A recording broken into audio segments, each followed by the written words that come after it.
والصلاة والسلام على رسول الله سيدنا محمد بن عبد الله وعلى آله وصحبه ومن والاه لا حول ولا قوة إلا بالله اللهم صل وسلم على سيدنا محمد مفتاح باب رحمة الله عدد ما في علم الله صلاة وسلاما دائمين بدوام ملك الله وعلى آله وصحبه أما بعد. Alhamdulillah, betapa nikmatnya kita dikumpulkan oleh Allah Subhanahu wa taala pada malam hari ini. Lisan-lisan diperkenankan oleh Allah untuk berselawat kepada nabinya yang tercinta, junjungan kita, junjungan alam, yang kita harapkan syafaatnya, yang kita harapkan seruannya nanti di yaumil mahsyar. Satu persatu kita dipanggil oleh Nabi kita yang mulia yang tercinta, Nabi Muhammad sallallahu alaihi wasallam. Alhamdulillah, Allah perkenankan kita berkumpul pada malam hari ini untuk bersilaturahim. Alhamdulillah, Allah perkenankan kita berkumpul pada malam hari ini untuk sama-sama mendekatkan diri kepada Allah Subhanahu wa taala dengan wasilah yang paling agung, yaitu Rasulullah sallallahu alaihi wasallam. Saya yakin setiap hati yang di dalamnya ada keimanan kepada Allah, iman kepada Rasul, pasti merindukan nabinya, pasti mencintai nabinya, pasti mengharapkan syafaat nabinya Rasulullah sallallahu alaihi wasallam. Mudah-mudahan pada malam hari ini Allah sebagai saksi beserta para malaikatnya yang tidak pernah putus-putus senantiasa bersolawat kepada Nabi Muhammad sallallahu alaihi wasallam, menjadi saksi kepada kita semuanya, menerima amalan kita pada malam hari ini, menerima salawat kita, menerima munajat kita, menerima silaturahim kita, menerima segala apa yang kita mohonkan kepada Allah Subhanahu wa taala. Amin ya rabbal alamin. Sallu ala Nabi Muhammad. Hadirin sekalian rahmati Allah Subhanahu wa taala, dikumpulkan kita dan kita makmurkan setiap malam, bahkan setiap hari pada bulan Rabiul Awal, maka sudah seharusnya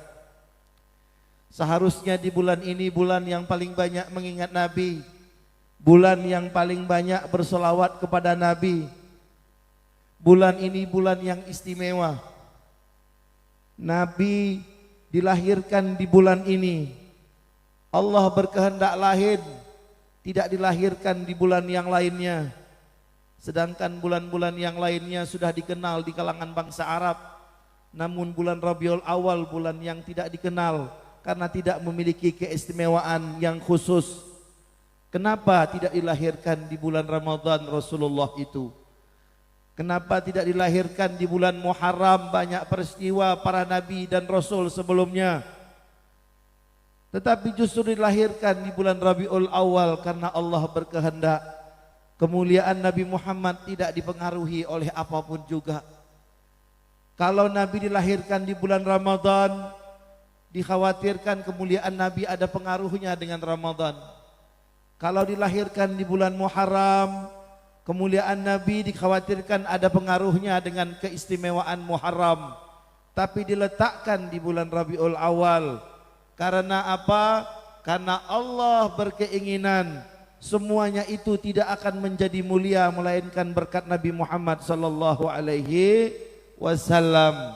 Sehingga bulan Rabiul Awal menjadi bulan yang istimewa, bulannya Rasulullah, bulannya Maulid Nabi, bulannya kita diajak, dianjurkan untuk banyak-banyak bersalawat kepada Nabi Muhammad.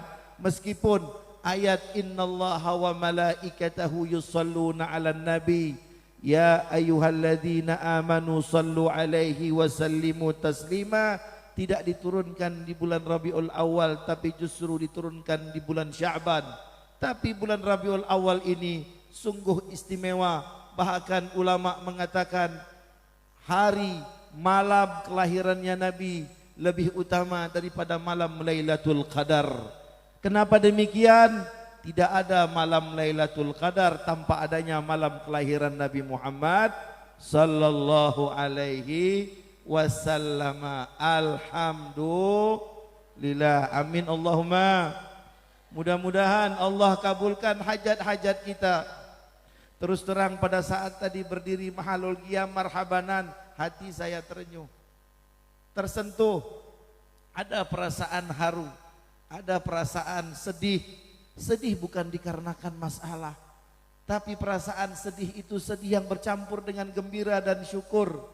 Dan hati kita berharap semoga kapan saatnya nanti kita dipertemukan dengan Rasulullah sallallahu alaihi wasallam.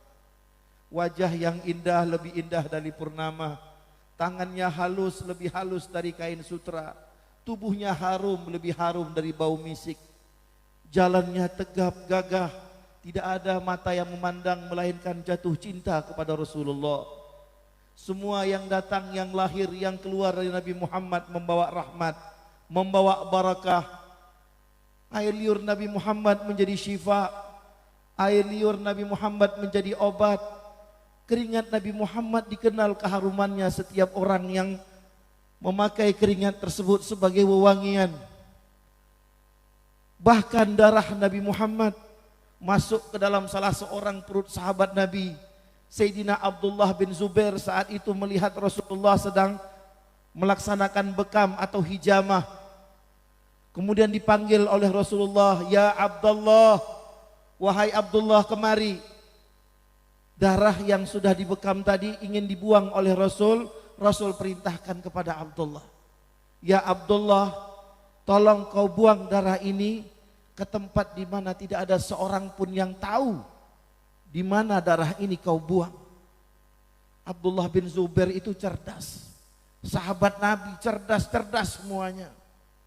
Tidak mungkin dibuang Abdullah bin Zubair secara percuma atau sia-sia. Akhirnya Abdullah bin Zubair, kemana dibuangnya darah itu? Diminum darah Nabi Muhammad. Tapi yang jelas dia menjalankan perintah Nabi, buang itu darah di tempat di mana orang yang tidak tahu di mana darah tersebut. Maka Abdullah bin Zubair cerdas. Kalau aku masukkan ke dalam perutku, maka tidak ada satupun manusia yang tahu. Bahkan tidak ada makhluk yang tahu. Pulang kemudian ditanya oleh Nabi, "Sudah kau laksanakan perintah ya Abdullah?" "Sudah ya Rasulullah." Rasulullah tahu. "Kemana kau buang darah itu?" Rasulullah tahu. "La'alla syaribta ya Abdullah." Aku tahu darah itu telah kau minum. "Benar ya Rasulullah." Apa kata Nabi? "Wel, celaka." "Celaka yang gimana?" Rasulullah takut, khawatir. Kenapa? Ternyata Abdullah bin Zubair bertambah kekuatannya berkali-kali lipat setelah meminum darah Nabi Muhammad.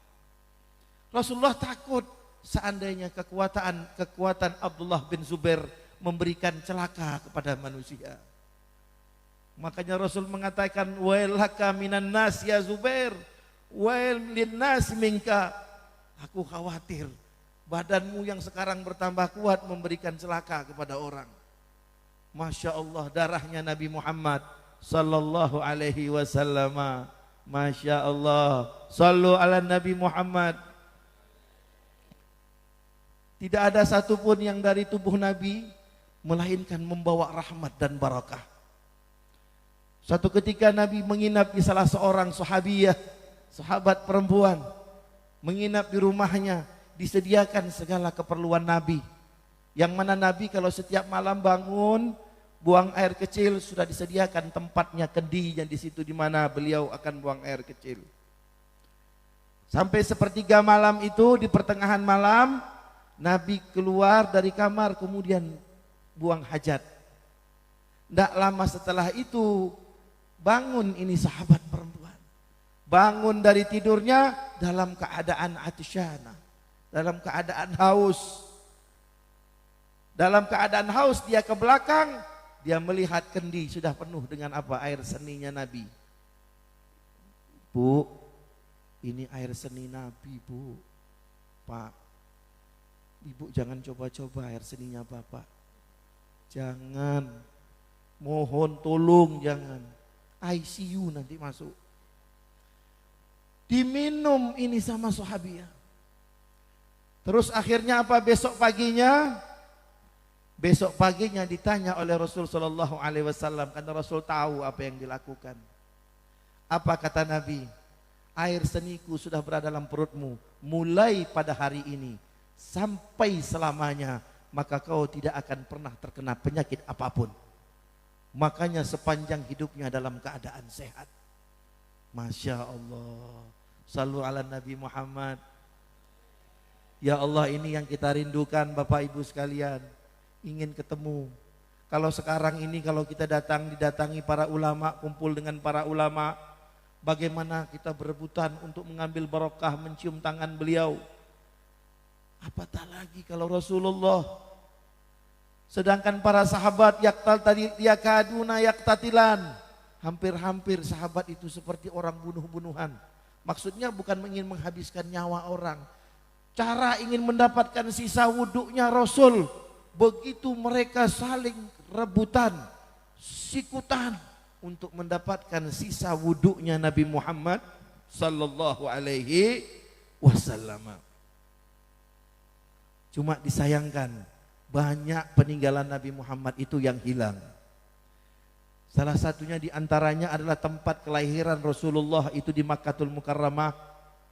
Itu ada ceritanya. Ceritanya ingin dirubuhkan oleh Raja Saudi Arabia. Tempat itu dengan alasan karena tuntutan dari ulama-ulama Wahabi ini tadi, jangan dibiarkan itu tempat kelahirannya Nabi Muhammad karena bisa akan membuat orang jadi syirik. Akhirnya disiapkan seluruh tenaga, siap untuk merobohkan rumah di mana Rasulullah dilahirkan. Tidak main-main. Seluruh pekerja, bahkan tentara sekalipun. Tentara ini tujuannya apa? Angkat senjata, ditodongkan kepada orang-orang yang bekerja ini. Karena orang yang bekerja ini tadi tidak mau, nggak sanggup mau merobohkan tempat rumah di mana Rasulullah dilahirkan. Tapi begitu senjata diangkat, ditodongkan ke arah orang yang bekerja, mau tidak mau orang ini harus kerja. Tapi belum sempat bekerja, dua baris, satu barisan ini pekerjanya, satu barisan tentaranya, serta mersa jatuh pingsan semuanya. Jatuh pingsan. Heran Raja Saudi melihat keadaan ini. Diulangi waktu yang akan datang, dicoba lagi untuk merobohkannya. Sekarang bukan dua tapi tiga. Satu baris itu pekerja semuanya, dua baris itu tentara. Tentara barisan yang kedua nodong pekerjanya. Tentara barisan yang ketiga nodong tentara yang barisan yang kedua. Supaya kerjanya betul-betul dan terlaksana. Ternyata dengan izin Allah, tiga baris semuanya tumbang. Tidak ada satupun yang sanggup. Akhirnya datang satu orang ulama. Yang mana cucunya itu pernah menjadi menteri perminyakan di Saudi Arabia. Namanya Dr. Zaki Yamani. Dr. Zaki Yamani ini menteri, insinyur, doktor, profesor, orang pinter, tapi cinta sama sholawat, cinta sama maulid Nabi. Tiap tahun dia mengundang ulama-ulama di seluruh dunia untuk mauludan di rumah beliau. Tidak peduli dengan larangan pemerintah Saudi Arabia. Dia tetap laksanakan mauludan. Besar-besaran dia adakan. Nah, kakeknya Dr. Zaki Yamani ini pernah datang kepada Raja Saudi, minta daripada sampean susah-susah mau merobohkan rumah Nabi, karena tidak akan mungkin itu terjadi, saya beli rumah itu.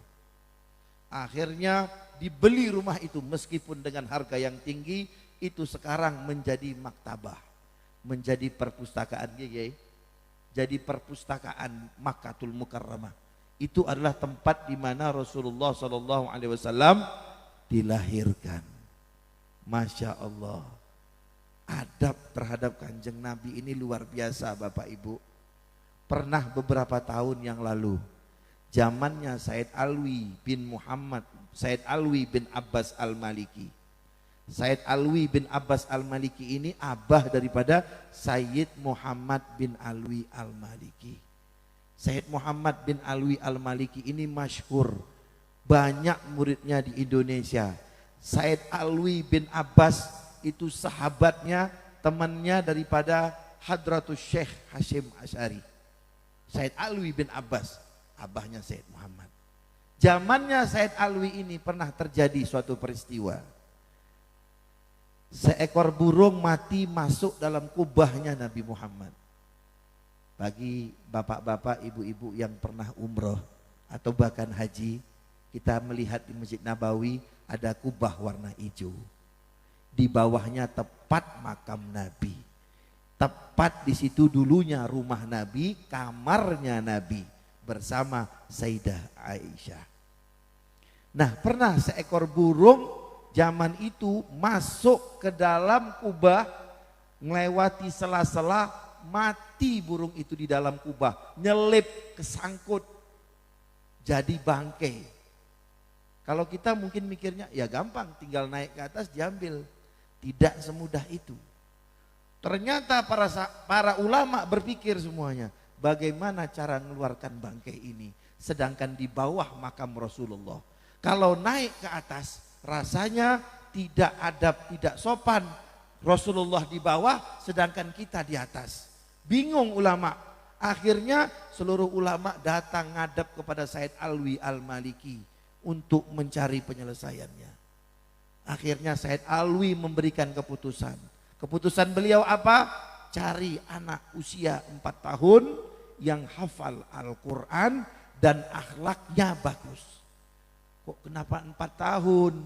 Kenapa enggak yang di atas itu umurnya? Tentunya dengan pertimbangan usia 4 tahun belum usia tamyiz, belum usia mumayyiz. Bersih anak ini. Nah, ternyata anak ini yang diputuskan untuk mengambil bangkai daripada burung tersebut. Keliling dicari, dikumpulkan anak-anak yang hafal Quran usia 4 tahun, akhirnya terpilih 1 orang. Hafal Quran, akhlaknya yang paling bagus. Akhirnya sampailah saatnya untuk ngambil bangkai ini tadi. Dinaikkan anak ini. Caranya kaki tidak boleh di bawah, tapi kaki harus di atas. Begitu jaga adab sama Kanjeng Nabi. Kepalanya yang diturunkan ke bawah, kakinya ditaikkan ke atas. Wah, bayangkan gimana susahnya. Akhirnya apa? Ketemu bangkai burung itu. Terjadi keajaiban yang luar biasa. Pada saat ini bangkai ini sudah diambil sama anak ini, ternyata anak ini melihat Rasulullah dalam keadaan sadar. Apa kata Rasulullah pada saat itu? Jazakallahul khair ya waladi. Wahai anakku, terima kasih banyak. Karena dia melihat Rasulullah, anak ini ternyata begitu keluar dari kubah, turun ke bawah, gemetar. Gemetar yang hebat. Ternyata tidak kuat anak ini, usianya tidak panjang, seminggu kemudian wafat. Terus kenapa kok usia 4 tahun? Usia 4 tahun masih sanggup dia melihat Rasulullah. Kalau seandainya di usia yang lebih besar, lebih tua daripada itu, dikhawatirkan saat melihat Nabi waktu itu, saat itu juga wafat. Karena apa? Karena kerohaniannya. Kesiapan rohani kita untuk melihat Rasulullah dalam keadaan sadar itu memang luar biasa. Nah, itu diantara kisah bagaimana kebesaran Nabi Shallallahu Alaihi Wasallam. Masya Allah, Bapak Ibu sekalian, Nabi ini luar biasa akhlaknya, indah. Apapun yang kita lihat dari Nabi Shallallahu Alaihi Wasallam, semuanya akan mendatangkan rasa mahabbah, cinta, rindu kepada Rasulullah. Cerita yang sederhana. Begitulah Nabi ini menjaga aib daripada saudaranya. Menjaga aib. Nah, sekarang aib dibongkar di mana-mana. Dibeberkan di mana-mana. Media sosial isinya ngumbar aib orang. Kirim, share ke sana. Sudah bertambah orang yang mengenal, mengetahui aibnya si fulan. Disiarkan di TV, tuduhan macam-macam. Ya Allah. Coba kita lihat bagaimana Rasulullah. Suatu ketika sahabat berkumpul di dalam masjid. Kumpul dalam masjid. Kemudian salah seorang sahabat itu bangun, Bu. Bangun, Pak. Kenapa bangun? Karena nyium bau yang tidak enak. Sahabat Nabi ini mengatakan, tolong yang buang angin, yang kentut berdiri. Tadi kira-kira selama sholawatan tadi ada enggak yang buang angin di sini? Kalaupun ada, saya yakin enggak berdiri, tetap duduk. Karena kalau berdiri ketahuan. Ternyata tidak ada yang berdiri ini para sahabat. Penasaran sahabat ini semua. Kok bisa-bisa buang angin tapi tidak ngaku. Ditunggu sampai menjelang waktu Isya. Begitu mulai mau menjelang masuk waktu Isya, Bilal yang tukang azan siap mau memandangkan azan. Sahabat noleh ke belakang semua, melihat. Kita lihat siapa yang wudhu, mesti itu yang kentut. Ya Bu, siapa yang wudhu, mesti itu yang kentut. Ternyata dilihat tidak ada juga satupun yang bangun. Malu, tidak mau. Begitulah Bu ya. Kalau kita nutupi aib kita, walaupun tidak enak, busuk, tidak mau diketahui sama orang. Pernah enggak Ibu kira-kira pada saat buang angin, tiba-tiba Ibu pergi, berdiri, memang enggak enak ya baunya. Memang enggak enak bau kentut gini. Terus kita kabur dari situ. Enggak, Ibu pasti duduk di situ sambil dinikmati baunya. Betul ya? Ngaku Bu. Tapi coba kalau yang sebelahnya buang angin. Kalau sebelahnya buang angin, Ibu sibuk, enggak sopan ini katanya. Wes jorok ini, kurang ajar ini, macam-macam. Tapi coba kalau kentutnya kita duduk anteng, ditarik napasnya. Itu kalau yang sudah namanya punya kita dibela-bela. Apa saja. Pokoknya yang punya kita, yang milik kita dibela-bela. Kentut pun yang baunya ndak enak jadi enak. Nah itu wajar, lumrah. Lah akhirnya sahabat ndak ada yang berdiri. Nabi tahu apa yang terjadi, heboh-heboh ini. Akhirnya Nabi mengatakan, Bilal nanti dulu, jangan azan. Jangan azan. Aku masih ada wudhu, kata Rasulullah, tapi aku ingin berwudhu kembali. Nah, memang diajarkan, kalau kita masih dalam keadaan berwudhu belum batal, tapi tajdidul wudhu, memperbaharui wudhu, wudhu lagi, dapat 10 kebaikan. Melihat Rasulullah itu pergi berwudhu, berbondong-bondong sahabat ikut semuanya. Akhirnya yang kentut tidak ketahuan. Man satara musliman satarahullahu fid dunya wal akhirah. Barang siapa yang menutup aib saudaranya yang muslim, maka Allah akan tutup aibnya di dunia dan di akhirat.